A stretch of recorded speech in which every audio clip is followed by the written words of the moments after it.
बिस्मिल्लाहिर्रहमानिर्रहीम। बोलते कालम के साथ मैं आमिर रज़ा खान। और अफ़गान तालिबान के पास कौन कौन सा असला है, ये है मेरे आज के बोलते कालम का मौजू। इस पर एक इंटरनेशनल मीडिया की स्टोरी है जिसने ये बताया है कि तालिबान फ़ौज के पास या तालिबान गिरोह के पास कौन कौन सा असला है और उसको कैसे कैसे इस्तेमाल किया जा सकता है, किस किस मुल्क से का ये असला है और इसको कैसे इस्तेमाल किया जाता है, कितना असला है, ये पूरी डिटेल जो है उस रिपोर्ट में शामिल है। और ये रिपोर्ट जो है सिर्फ तसव्वुराती बातों पर नहीं है, बल्कि एक अफ़गान अमूर के माहिर और साबिक वजारत दाखिला के अहम ऑफिसर बिस्मिल्लाह तबान जो हैं वो उसके समझे कि रावी तो नहीं कहेंगे, लेकिन ये उसके उस मजमून के अंदर करैक्टर हैं जो कि वो तमाम तफसीलात बताते हैं कि कौन कौन सा असला अफ़गान तालिबान के पास मौजूद है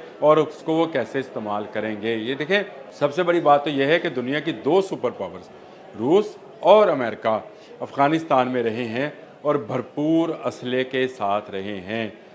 ये वो असला है जो ज़मीनी तौर पर इस्तेमाल किया जाता है, यानी जिसको ज़मीन से मार किया जाता है। फ़ज़ाइया पर मैं अलग से एक व्लॉग करूँगा कि इनके पास फ़ज़ाइया में क्या क्या सलाहियतें मौजूद हैं और इसको ये कैसे इस्तेमाल कर सकते हैं। तालिबान के पास ब्लैक मार्केट का और लूट खसूट का बहुत बड़ा वाफर ज़हीरा मौजूद है। मैंने पिछले दिनों भी एक व्लॉग किया था जिसमें मैंने ये बात बताई थी कि इनके पास इन्होंने 5 लाख के करीब हथियार जो हैं दहशत गर्दों को दिए हैं। और ये भी एक इंटरनेशनल मीडिया की स्टोरी थी, यानी BBC की स्टोरी थी, जिसमें ये इस बात का इजहार किया गया था। और ये उसको बाद में डॉन ने भी पब्लिश किया कि ये ब्लैक मार्केट में या तो फ़रोख्त हुआ या तोहफे तहफ़ के तौर पर वॉरलॉर्ड्स ने आपस में बांट लिया और ये एक बड़ी मकदार है। लेकिन अब ये जो बिस्मिल्लाह तबान साहब हैं, इनकी ज़ुबानी उन्होंने बताया है कि तालिबान अफवाज जो हैं, उन्होंने कहा सबसे इसका जो मरूफ हथियार है वो पीला बम है।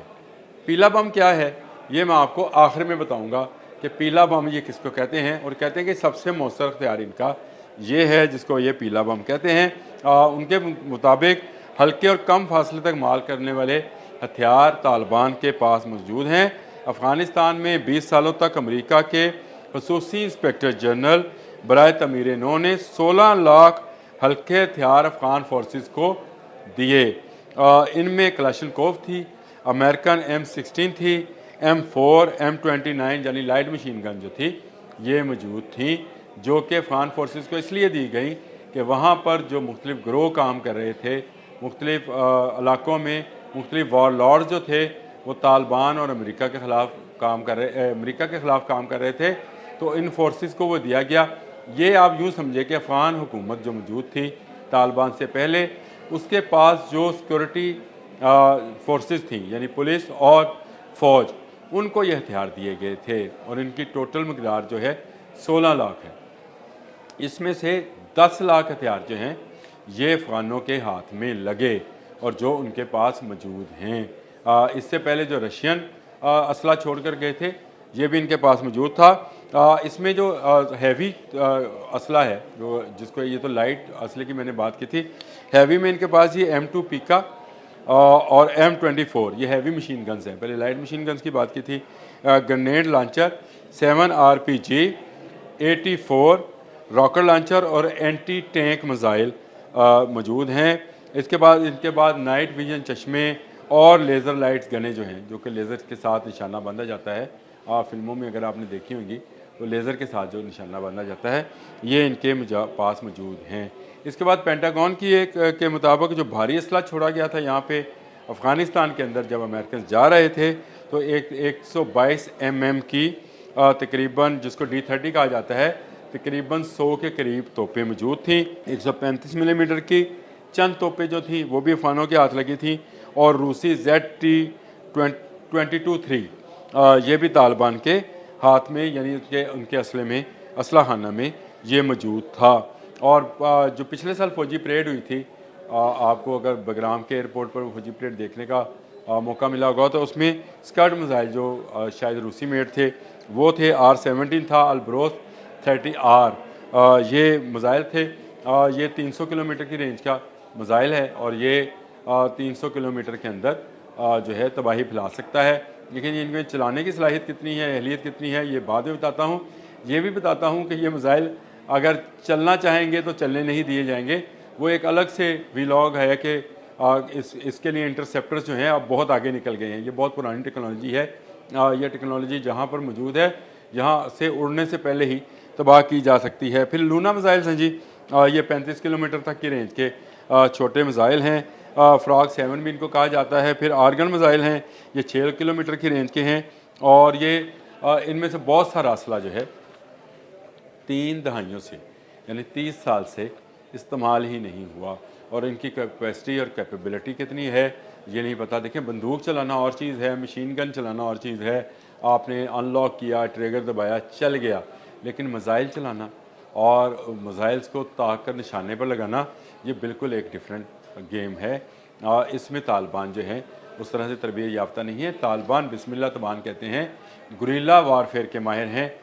किसी मुल्क के साथ जंग लड़ने में इनको वो मलका हासिल नहीं है जो एक ट्रेंड आर्मी को हुआ करता है। ये मैं नहीं कह रहा हूँ, ये इनके साबिक अहदेदार जो हैं वो बात कर रहे हैं।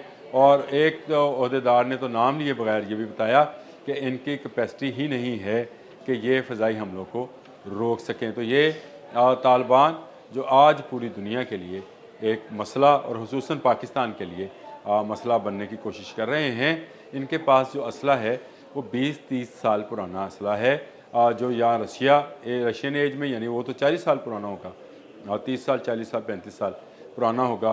फिर अमेरिकन जो जहाँ पे छोड़ कर गए थे, लेकिन उसमें से हाईटेक असला जो है वो चलाने की अहलियत ही नहीं रखते। उसके कोड्स जो हैं वो इतने मुश्किल और चाहे अमेरिका ने इतने संभाल कर बनाए होते हैं कि ना उनको डीड कोड किया जा सकता है, ना उनको इस्तेमाल किया जा सकता है। मैं हर दफ़ा ये मिसाल दिया करता हूँ कि जब ये कहा गया कि यूक्रेन जो है टोमाहाक मिसाइल जो है वो रशिया के खिलाफ इस्तेमाल कर रहा है, तो डोनाल्ड ट्रंप ने क्या कहा था, टोमाहाक मिसाइल ऐसा नहीं है कि आप एक हवाई की तरह उसको आग दिखाएं और वो चल जाएगा। उसके कोड इतने सीक्रेट्स हैं और उसको चलाने के लिए इतने उसके बार कोड्स हैं कि उसके लिए आपको उतनी महारत चाहिए होती है। ये कोई ऐसा मिसाइल नहीं है कि आपने लाया, ट्रिगर किया और वो चल गया। तो अफ़गान तालिबान जो हैं ये इस किस्म के मामूली असले के साथ जंग लड़ने की अगर सोचेंगे तो मारे जाएंगे। ये अफ़गानिस्तान के तालिबान जो हैं इनको सोचना होगा कि उनका असला पुराना हो गया, इनकी टेक्नोलॉजी पुरानी हो गई और गुरिल्ला वारफेयर वहाँ चलती है जहाँ पर फ़ौज आपके मुल्क में आए। अब आपके मुल्क में फ़ौज आने वाली नहीं है। अब टेक्नोलॉजी इस कदर तब्दील हो गई है कि मिसाइल उड़ता है किसी और जगह से, लगता जहाँ पर जाकर है, तो उससे आपकी तनसीबात जो हैं फौरी तौर पर तबाह हो सकती हैं। तालिबान को इस बात का अदराक होना चाहिए। शायद वो अभी भी उसी जहनीत पर कायम है जो वॉर लॉर्ड्स की जहनीत है। मैंने आज आपको असले के बारे में बताया कि इनके पास असला कौन कौन सा है। आने वाले दिनों में मैं आपको बताऊंगा कि एयरफोर्स में इनके पास क्या कुछ है और ये इनके जहाज़ जो हैं वो क्या किसी दूसरे मुल्क में तबाही फैला सकते हैं। इस पर फिर बात करेंगे। अब तक के लिए इतना ही। अल्लाह हाफिज़। YouTube पर गूगली न्यूज देखने के लिए youtube.com की सर्च बार में गूगली न्यूज टीवी टाइप करें। गूगली न्यूज के पेज पर सुर्ख रंग के सब्सक्रिप्शन वाले बटन पर क्लिक करना ना भूलिए। YouTube पेज पर अपलोड होने वाली वीडियोस से बाखबर रहने के लिए बेल आइकन पर क्लिक कीजिए। आपको हर नई वीडियो के बारे में नोटिफिकेशन मौसूल हो जाएगा।